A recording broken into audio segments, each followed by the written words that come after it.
All right, malonga everyone, and welcome to the Tima Talks podcast. I'm so excited to be sitting down here with one of the best in the youth work space. I met and befriended this wahine tour when I was working in the community, and we have some pretty crack up memories when we were working in the same organisation back in the day. And I'm so proud and I'm so honoured to have her as my guest today. So welcome, sis. Hello. Hi, everyone. So exciting. Yeah, man, I'm so excited to have you. Like I said in the intro, like it's been years. You and I go way back. And I've seen, obviously we're still connected on social media, and I've seen, your progress and everything, all the amazing things that you've done over the years. And I'm actually really honored to have you. And thank you so much for saying yes. Like, I know it's random, but, you were the first person I thought of when I told myself, I want to talk about youth. I want to talk about what's happening right now in our New Zealand government. So I'm grateful to have you. No, thanks for having me. It's so exciting. Like, I'm literally ready to rock and roll, but also good to see you, man. Long time. We go, trust me, guys, for those of you who are watching this, when I say we go way back, we go way back, trust me.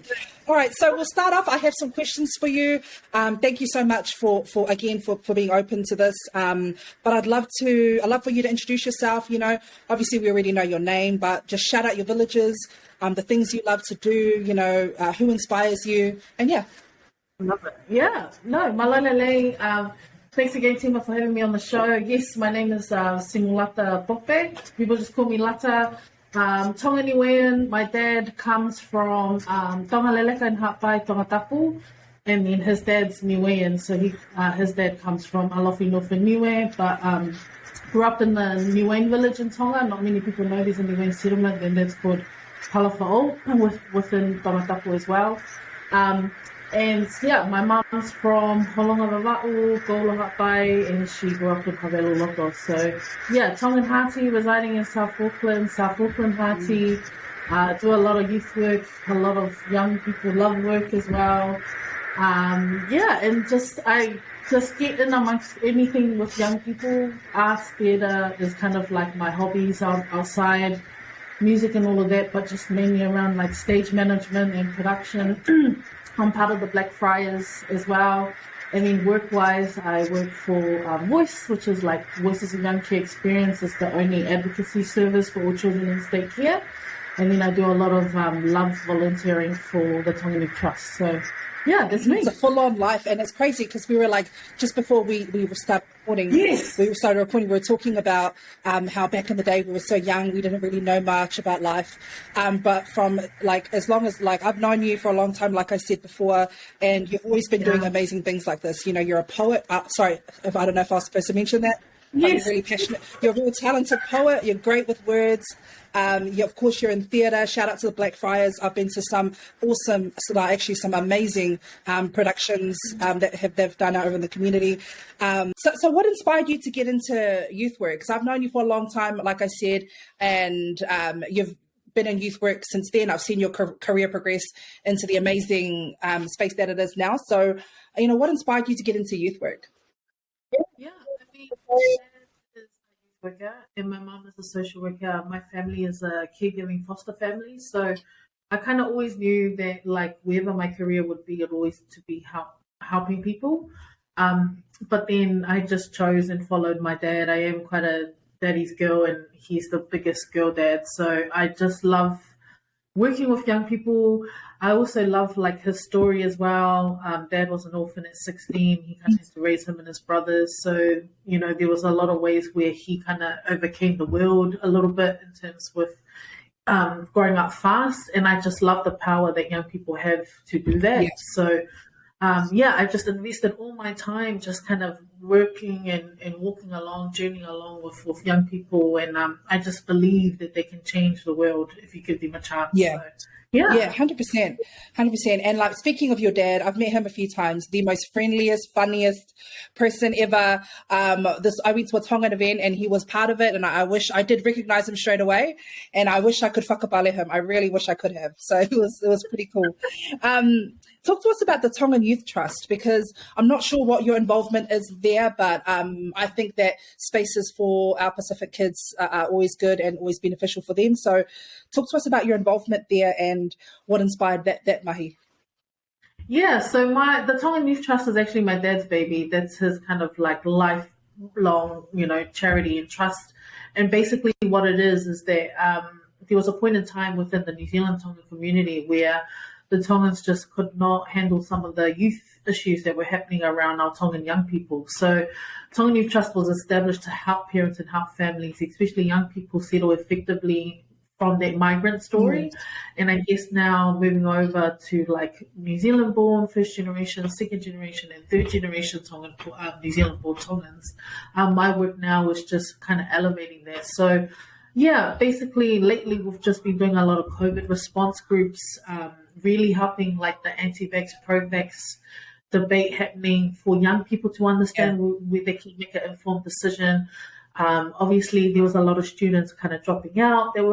That were Tongan, like dropping out of high school to work because of the COVID impact that they were having at home. So just walking alongside some of those ways of how do we still teach our kids outside of the classroom to get the credits that they need and work at the same time. We've done some food bank stuff lately. So yeah, I guess with my work at Tongan Youth Trust, it's just a lot of grassroots community impact work that works, because we know that only our people can change our people, only our people can help our people sometimes. And now we're heading into some youth gang stuff and really articulating some of those things of how do we get our young people that are Tongan and Pacific out of that pipeline into prison?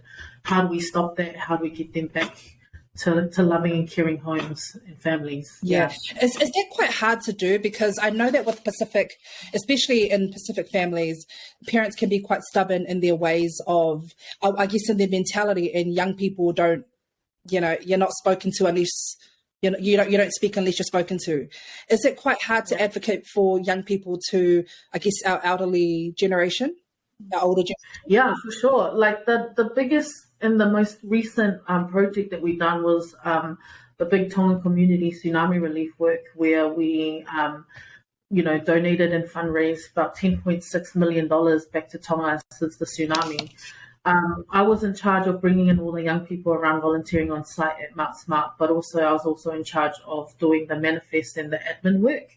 It was so hard initially to have people understand that young people can lend a hand. And so there was a lot of perception of like, nah, you can't really do that. There was a lot of like condescending, patronizing vibes as well of like, oh really, you can do that, but I think what our elders and our community realize is that like young people have energy. They just need to be taught. They just need an opportunity, and they just need to be like educated on how to do things, and they'll run with it.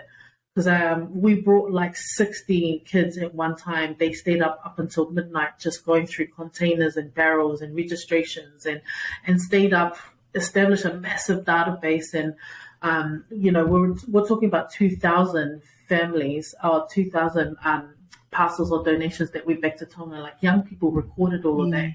And so that was a neat example of like proving to elders that we still have goodness. But I think there's just a little bit of a perception that they're just too young. They don't understand, And one of the cool things about that is that we never got involved with the politics. There was no ego with us. There was no dramas, because all we wanted to do was do our part and get out of there.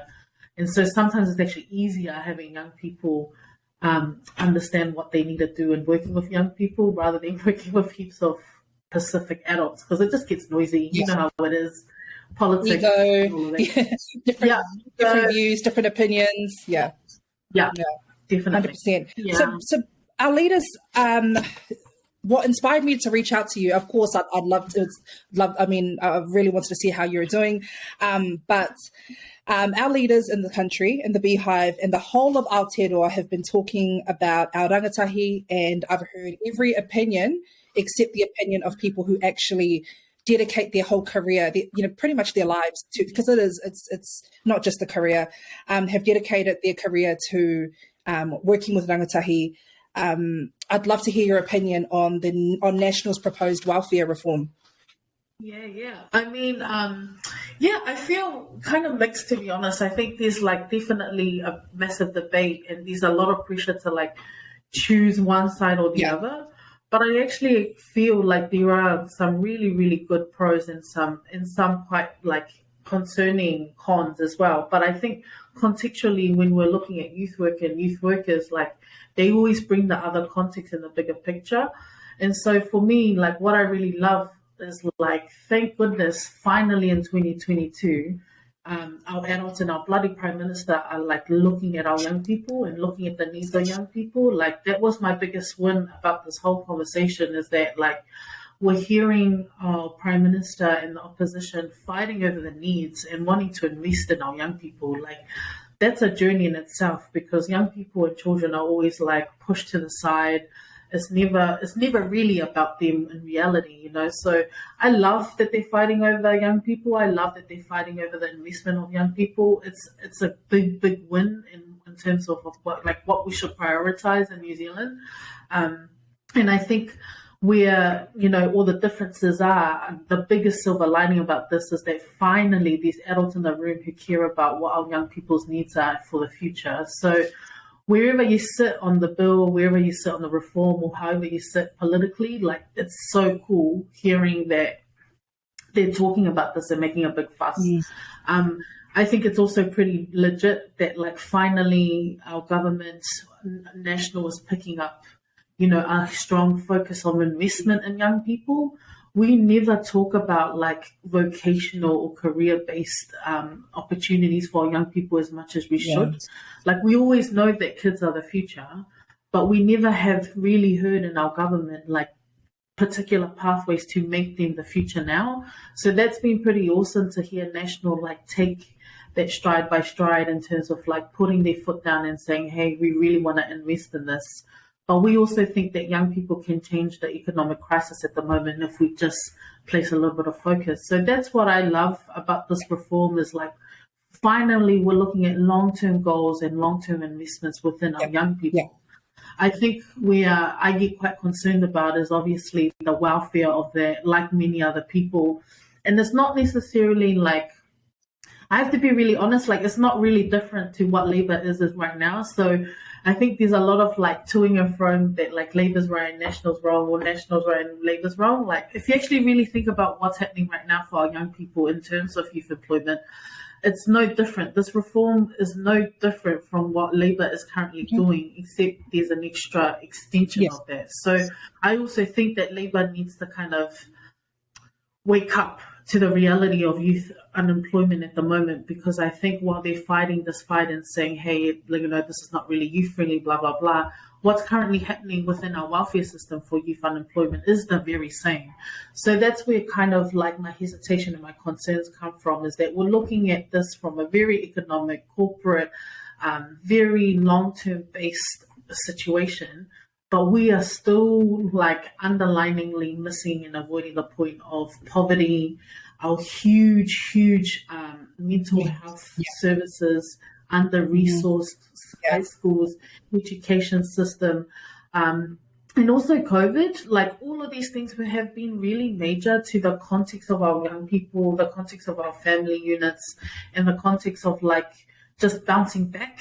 And so I think it's much more easier to say more jobs equal more money, and that we could just put all of these kids who can work on this and it will happen.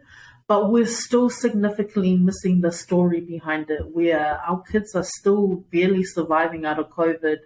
All of these ram raids and all of the youth homelessness stuff, like all of these major issues aren't because kids want money. It's actually much deeper than that. And so I think both Labour and National are missing the point in terms of with this. And so when I heard like that one of the key features of this reform would be like community-based coaches, like if we look at the welfare system now, if we look at job seekers, if we look at wins, it's already a whakama embarrassing process to go through for anybody, not just for a young person, but for anybody. So how is it that we're going to invest these people in terms of coaches to change that game? I think we have to really understand, like within the welfare system, we have to turn around a massive beast, and that's years and years and years and years and years upon, you know, unlearning. It's not just these new people are going to change the new dynamic and these young people are going to jump on it. Like there's definitely benefits to it. But I think what we're missing at the moment is that value of young, youth-friendly, systematic, mana enhancing ways. Because I think the biggest hesitation for me around this reform is how do we ensure that that young person who can work can go through all of the system and then at the end still have their dignity intact. Because at the moment it's not happening, and that's the reality. And I can like legit argue with anybody around that. Like, you give me a young person who's confidently happy enough to walk into a WINS office and say, "Hey, I'm unemployed. I've been on the dole. There's nothing wrong, but I can work. How can you help me?" And then they'll be happy. 99% would not be, it would not be as straightforward as that.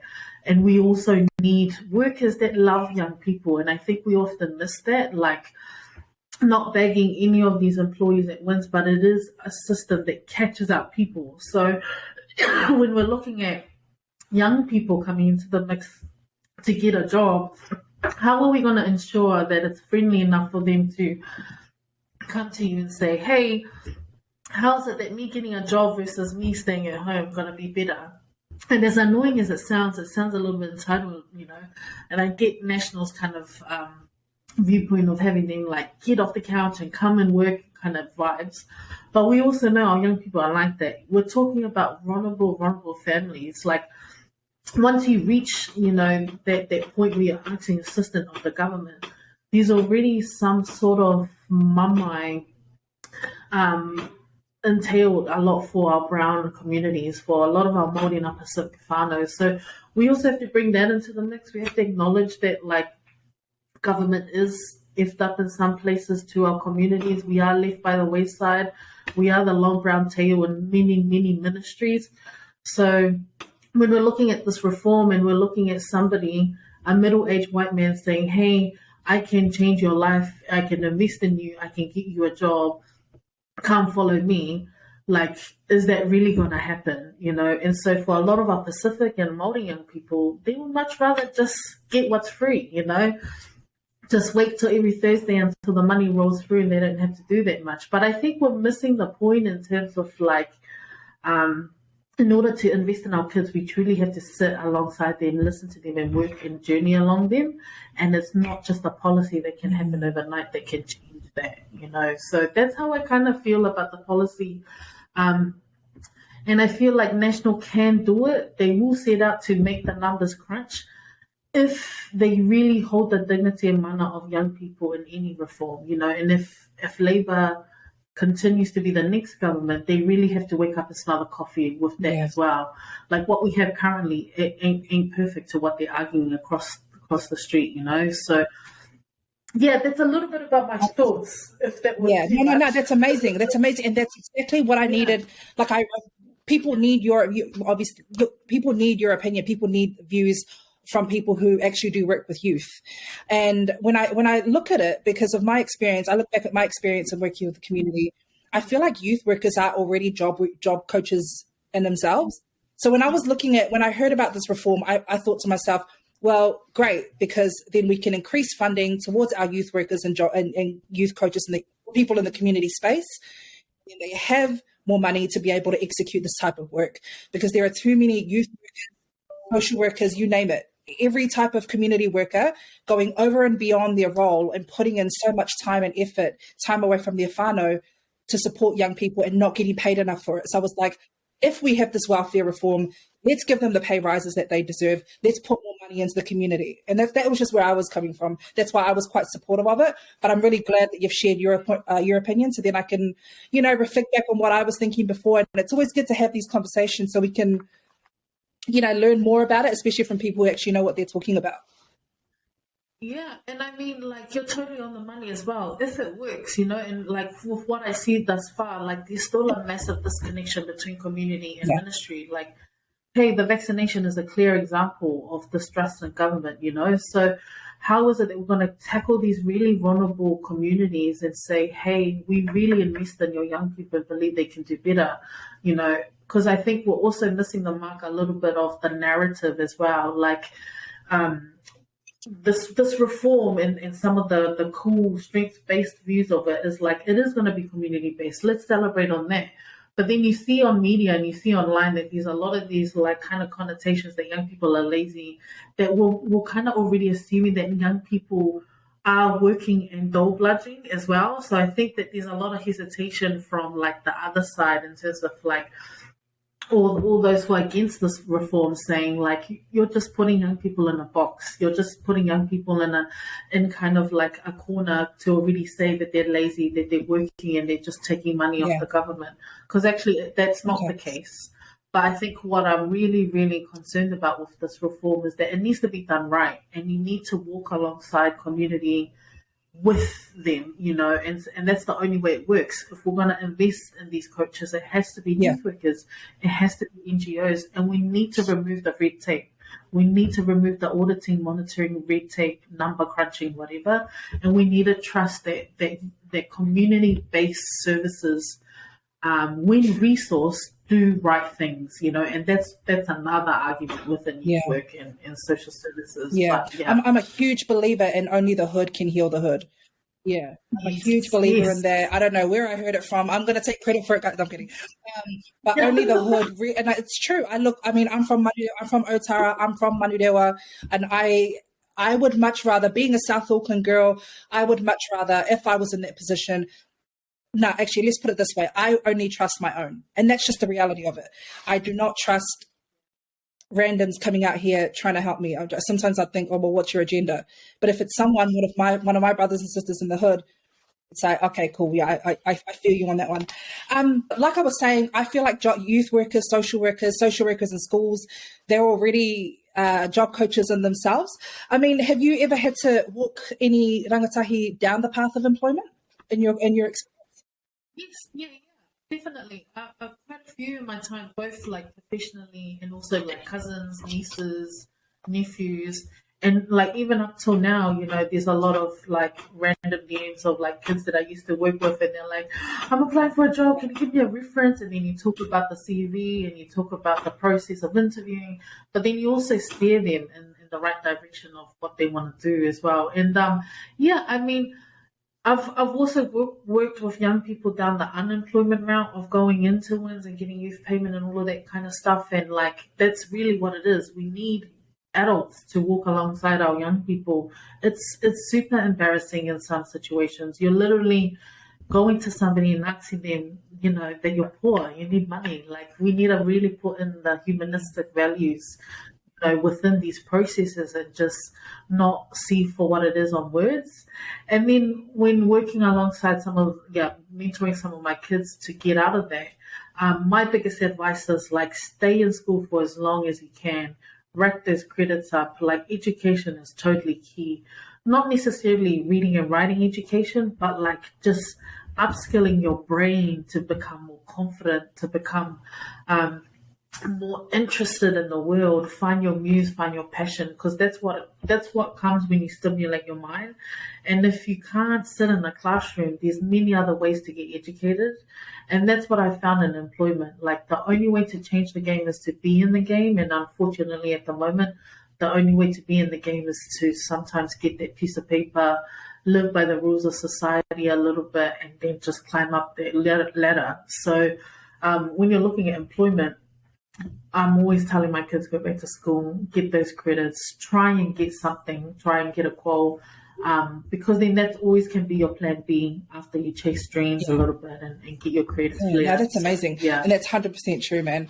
I remember when I went through a phase in high school where I discovered boys and alcohol. And my parents had a really hard talk with me, and it's really cool.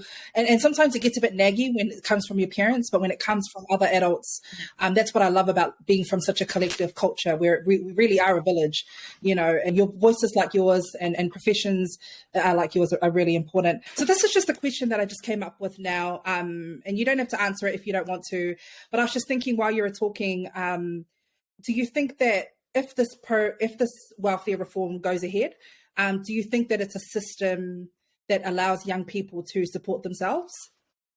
Yeah, I think like from somebody who's been working with young people for a really long time, and especially like the most vulnerable of our young people. Like, I think when we look at this reform, like that's exactly what's wrong with it. Like, we should stop creating systems to help people and just be like a way of life, really, in terms of like being really good citizens, being good-handed, like invested human beings. Because I think that's why a lot of our young people facing a lot of like hard struggles at the moment is that we just need to cut the BS and stop making processes and like lanes and red tape and all of these things where young people need to jump hoops from, and really celebrate and empower what they are. So what I mean by that is, like, I saw a quote on Facebook this morning saying like we should, like, I wrote it down, we need to start teaching our kids to be happy instead of them focusing on needing to be rich. Like, and that's exactly what I feel like when it comes to the reform is like, yeah, long-term economic crisis, investment, education, all of that stuff is great. But we really need to celebrate like the long-term happiness, because we know that from resilience, from experiences of legit just being like really, really content, peaceful, joyous within yourself, a lot more benefits come from that. So we need to motivate our young people other than money. Yeah. To invest in themselves long term. So like if we just take this reform and like slightly handle the lens to like a 2-degree focus, we'll find things like the COVID impact that it has on our high school students, the low achievement rates and presence that our high school students have had in school. We're also looking at some long-term youth homelessness and just the vast scale of what's happening on our streets, youth offending, youth gangs, all of that kind of jazz, and then looking at our mental health. So like if we look at the other streams of what's happening for our young people, we also know that, yeah, this reform will be great if it works and if we do it right, but we're also not too far away from establishing even more youth problems and even more youth-based problems for our young people. So I guess what I'm saying is that, yeah, the reform does have a particular focus on long-term young people, kind of investing in themselves, but it's also a very one-sided investment. It is very financially based, it is very career-driven, it is very corporate-like, but we're totally missing the mark on mental health, on COVID response, on poverty, on all of those kind of stuff. And we need all of those to complement each other if we're actually going to say we're investing long term in our young people. That kind of makes sense. Definitely makes sense. And I have had a lot of involvement in the National Party. In the last elections, I was, I volunteered for the National Party. I was holding signs for the National Party. I was a huge supporter of it. And I think that one flaw, I do believe, and I'm not saying this to be biased, because I've been Labour supporter and I've been other kinds of supporters. I've supported every party except for National up until the 2020 elections. And I guess the only downside of that was the amount of conversations that was had on being rich. There were too many conversations about it. And I was thinking, like, it was, maybe it's just in the conversations I was having, because not everyone was like that. But in the little conversations, it was always, and I was in business as well. We won't go into that, but it was so out of touch with our rangatahi. And I come from the community. So you get someone that's been in the community their whole career, and then you put me into this space. The only thing I'm thinking of is, but wait, this is so out of touch. We're always talking about entrepreneurship and business and making money. And I understand that is a great part of the economy, but it's not the only part that we should be focusing on. Yeah. But anyway, but that's cool that we've been talking about it. And I guess my question here, but you've pretty much answered it. Just for those of you who are listening, I planned on asking Lata, based on your experiences with youth, Lata, do you think that this proposed welfare reform will actually work for young people? You want to answer? They just need to do it properly. Do it right. They need to do it holistically. If it does work, and it's not just like a kid getting a job is not the success. Yeah. It's not the outcome. Yeah. And it doesn't also take them off the street in terms of like the other problems that we're using as an excuse to. Yeah. But we also have to really, I think one thing that I forgot to mention is that we really have to acknowledge that this trust that people have within the government, and the long-term intergenerational trauma that a lot of our families who are in the welfare system have against the government. So if we're really looking at getting some sort of reform for our young people, we have to acknowledge what has been. We actually have to hold accountable for what has been done. And then we also have to look at severely the massive institutionalization, racism, colonialism, colonization that our government and our long-term, systems within this country have. But that's another podcast. That's a huge conversation, and I'm so that's for our next drink up. That's for our next drink up. Even though we were just talking about back in the day when we were young, back in our 20s, I think that we still do look young. I truly do. Yes. But do you sorry. But I still feel like there are some breakdowns in terms of intergenerational communication. And what do you think we can do to bridge that gap between our rangatahi and for our older generation, just for them to better understand where youth are coming from? Sorry, I've been using Māori words. It's just my career, my community side coming out of me. But yeah, so rangatahi means youth. Sorry, guys. Yeah, I mean, I have had my fair share. Like, I'm working now with like kids that have been born like in 2000. They were born when we just first started smoking at school. Like, I'm working with kids who are like just graduated in 2020, and I'm just like, what? Like, so I think one of the things, Gen Z, like all of these kind of like different generational, young people. And so what I really need to like have the older generations realizes that this is not new. Every single generation and every single era of the human history has always begged young people, being too different, they're so lazy, they're so entitled. Who are these young people? They're always mucking that up. So the 80s adults always said that about the 90s babies, and the 90s babies said that about the millennials, and now we're saying that about these Gen Zers. So I think for the older generations, we need to realize that it's human nature to always feel that young people are different, because they are. And I think for the older generation, one of the things that is not popular to always say is that we set them up. We made Facebook, we created social media, we made touch phone, we created all of these kind of immediate reactions to get like emotions on a screen. So when we're looking at these generations saying they're just lazy, like no other person except for the guy that was born in the 80s and the 90s, created that phone or created this platform or created these startups. So I think we need to like really hold true to that, because there's no other way, but we're just evolving in society, and we just have to be really open to what young people bring. And so I always try to tell young adults that, like, hey, I get it. I want to punch them, at the same time you do too, because they're so annoying right now. But we have to realize that we set this up because once upon a time we thought that this is the right investment, or this is the right decision, or this is the right way of living for our future generations. And we're always going to focus on kind of like the consequences rather than the success, all of that kind of jazz. So that's what I got to say about the older generations. Yeah. But for these younger newbies as well, like all these Gen Zers and all the kids that I say, that I talk to and I work alongside, I'm a bit tough, and I work a lot with tough love with them.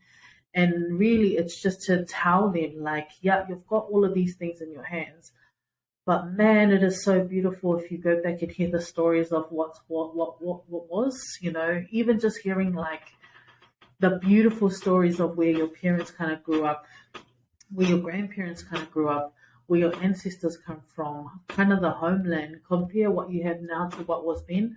Like, it changes a lot of the narrative. So for these young people who are getting really caught up in like social media, relationships, money, gears, looking the best, getting all of like these kind of TikTok likes and going viral, like we kind of set up that life. But for the young person that's really going through it, like, man, sit down with your grandma. Like, that's a luxury nowadays for a lot of people, sitting down with your mom and your dad, like that's a luxury as well. So I'd really encourage like our Pacific leaders, like the education that can't be taught, the values that you hold in your heart that you carry on to be for a lifelong person is at home. It's in your backyard. Like, please look up how to volunteer at your library. Like, go around to, your hood and just really look at what the need is and start something up.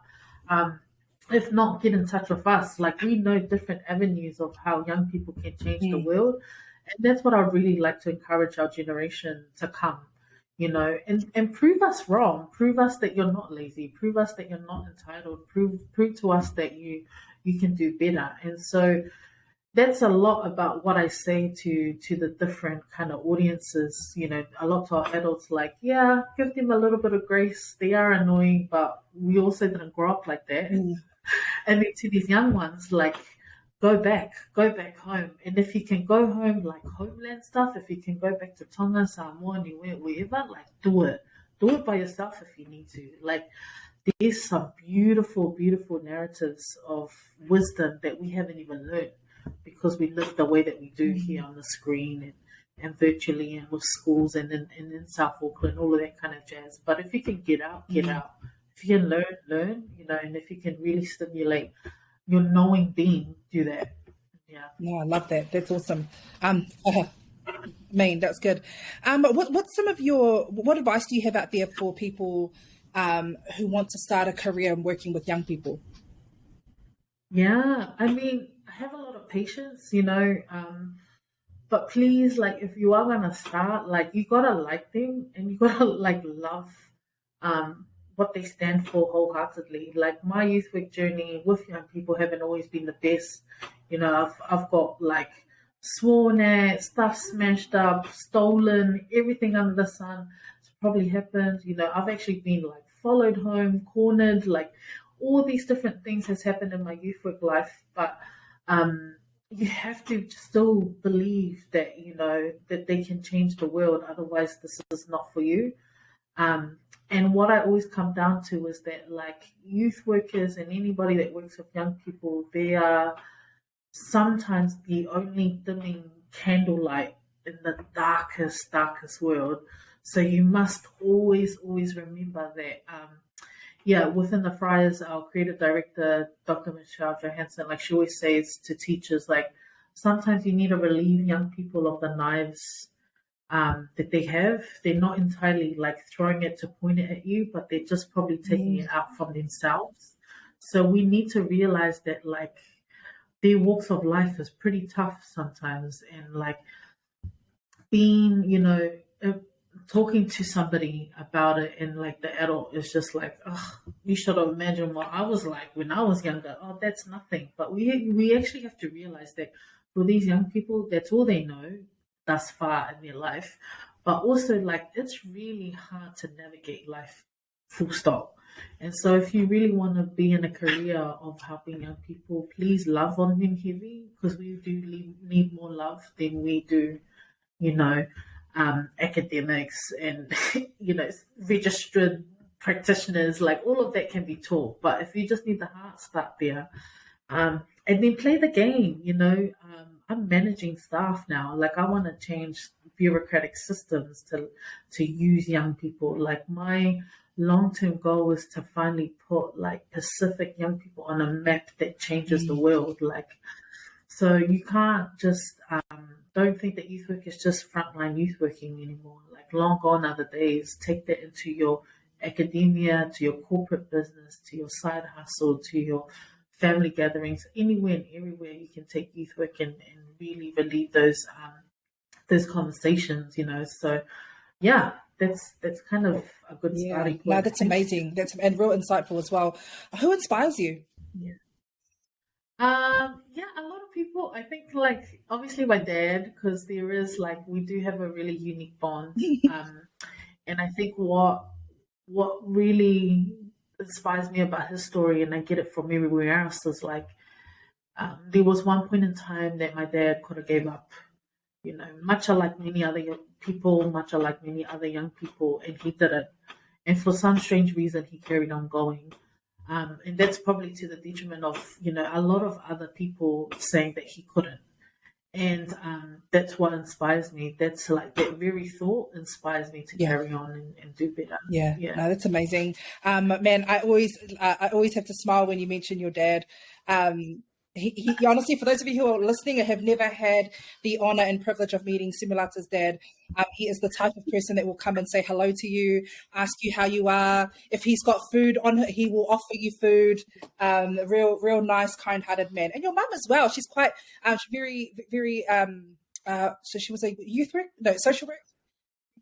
Yeah, social work. I just keep learning from it. Yeah, man. But yeah. Do you have any advice for any young people out there who are going through a hard time right now, or any parents who have young people who are going through hard times? I mean, like, yeah, we kind of like touched on it a little bit as well. Like, we've come from like some really good supportive homes and backgrounds where, they've really shaped and molded us. But it wasn't until we kind of like reached that time, that we had to be dark for ourselves and within ourselves and kind of like go through our own personal storm that really like shaped who we are. And I think about that time, like, I think about some of the really, really hard times where, I've been legit like kitchen floor, nobody else there, like depressed. I've been like all of those moments where you're trying to like hold your tears in bed and you don't want your family to hear, but you're really going through it and they're really busy. That kind of dark. I'm talking about that kind of dark. I'm talking about sitting in the car alone in the car park at 3 a.m. in the morning just so that you can just get out your thoughts because things aren't going okay, and then you turn on the car and you drive home. Like that kind of dark is what I'm talking about. And if any young people or any young person or any parent that's witnessing that for the young person is happening right now, like, I don't want to be that person that kind of does, the cliche, or reach out and talk to somebody. Because,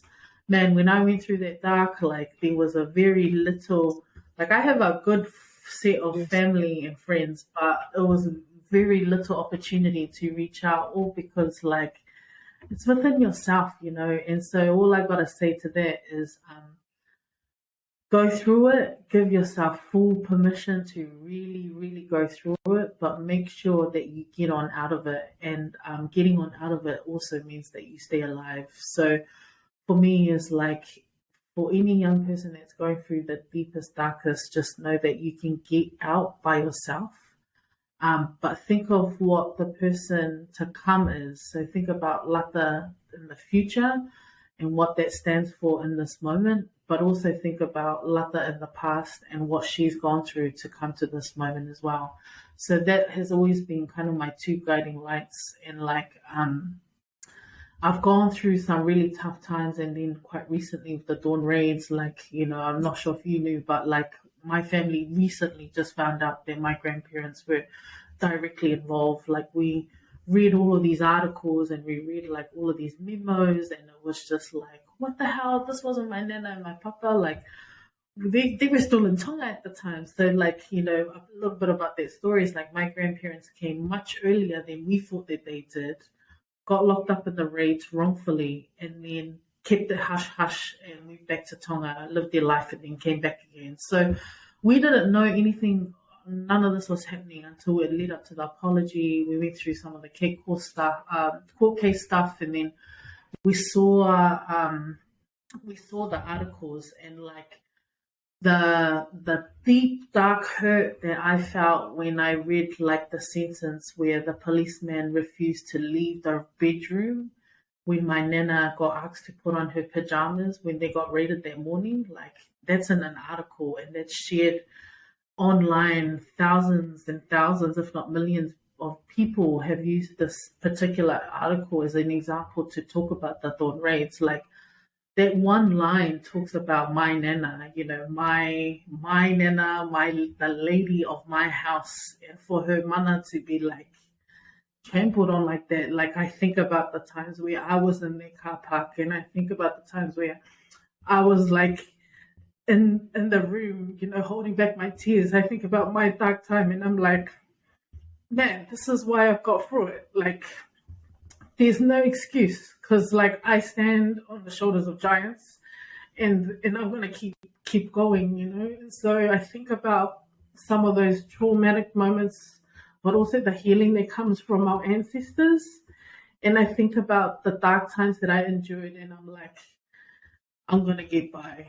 If that's what she went through, this is nothing. But also, if that's what she's went through, I hold that energy and I can keep going. So if you are literally like going through it, know that you are always enough, but also know that you are always loved, present, past, future. As any young person in this world, as any person really in this world, like, you've got what it takes to be enough to carry on, to be the best version of yourselves, and what your ancestors always aspired you to be. So yeah, and I think like to finish my big opera moment, I didn't even know I was gonna cry.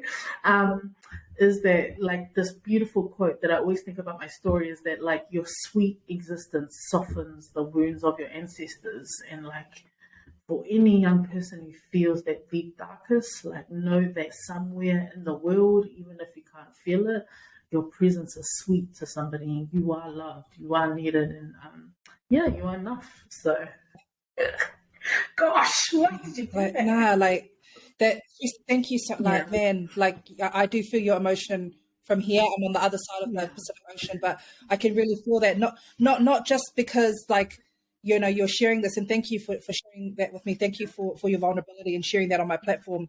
But it hits different when stories like that come, and Yeah. emotions like that come from my fellow Pacific sisters. Man, like, Yeah. so I can only imagine how it would have been for you processing, like, the whole apology that happened last year, everything that happened there. I can only imagine how emotional it would have been for you. You're far for all of us, really. Yeah. Yeah, it was crazy. It was like we legit just found out all of this happened like 4 weeks Yeah. before the apology. And we didn't even know, like, you know, I always knew the apology was happening. And I was like, yeah, you know, that period, it was really tough, but I couldn't relate at the time. So when all those stories came out, and then I see the articles, and then I see what's written, and then we go through this legal court case thing, it's like, holy, you know. And then, is this land really the land that I came to do right by? Like, that was the biggest, you know, ethical dilemma in my heart. Was like, I've studied here, I'm Hati Safopenda, and I've invested my whole entire life to help young people in Aotearoa, and they done this to my family, you know. So I came out of it, and I still feel like I am where I'm meant to be. But man, that was really hard, and that was really dark. And when I look at things like the reform, and when I look at, you know, social policy, and I look at government, like, it's always at the back of my mind. Are you going to do right by the mana and dignity of people?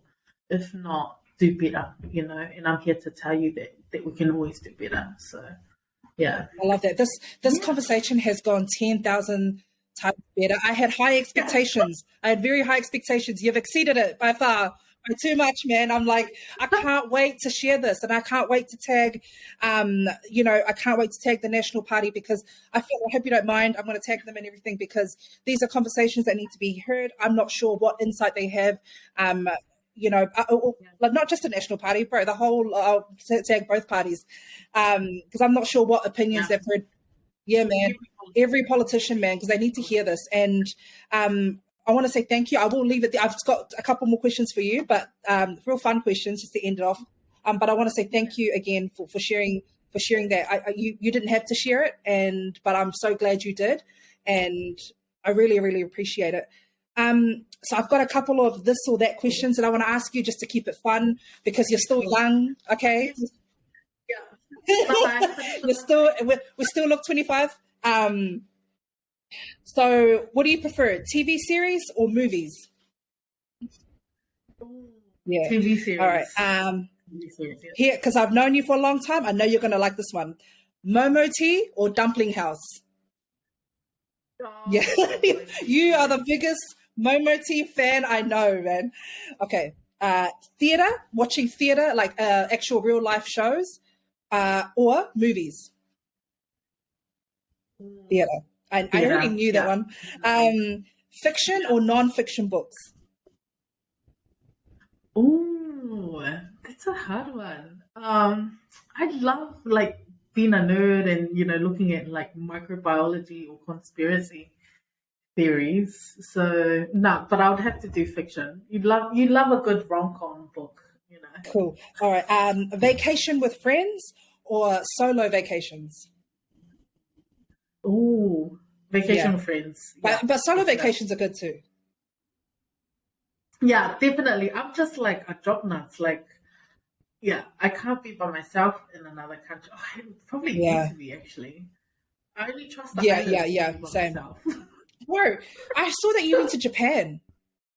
That's my dream. That's my Yes, dream it was destination. What was it like? Mex- Mexico, Japan, and Italy are my top three. You need to do it, man. Like everything that you think it is times 5,000. Like I was literally in the dairy, like this is my bucket list. Like just sitting in a convenience dairy in like Japan was just like I felt like I was in a K drama, like eating the Like, oh noodles. my gosh. Oh my gosh. Oh my gosh! And everyone's like, look at that window, and I'm like, oh, somebody film me. No, that looks cool, man. I see, obviously, I follow you so closely on Instagram, and I'm like, oh, living the life, man. Yeah. You have to do So, it. what was it? It's so Mexico? good. Mexico, Italy, and Damn, Japan. that sounds so Top cool. three. I love that. Yeah. All right. Well, I Yeah. guess that brings our podcast to an end. If there's anything else you'd like to add, here's your chance. No, I just like to thank you for your platform. Like, oh man, it's been a minute and we've known each Long other time. for a long, long time. So always know that I'm cheering from here, cheering from afar, back in the hood. And yeah, always Yeah, good to see for you. sure. And when I'm back home next time, I'll definitely hit you up Yes. because it'll be nice to laugh about some stuff that we can't really laugh about here. Because I'll get fired from my job if my boss sees it. Yeah. Yeah, but man, good times. I will leave it there. Thank you so much, sis. Please, thank you for the work that you do as well in our community. Thank you for sharing everything that you've shared today. And keep up the amazing work, man. Just super inspiring seeing Pacifica sisters out there killing it in their career, and especially in such an important career such as the youth space. Sounds Cool. good. Awesome. All right, sis. Thank All right, you so take much. care. We'll catch up again.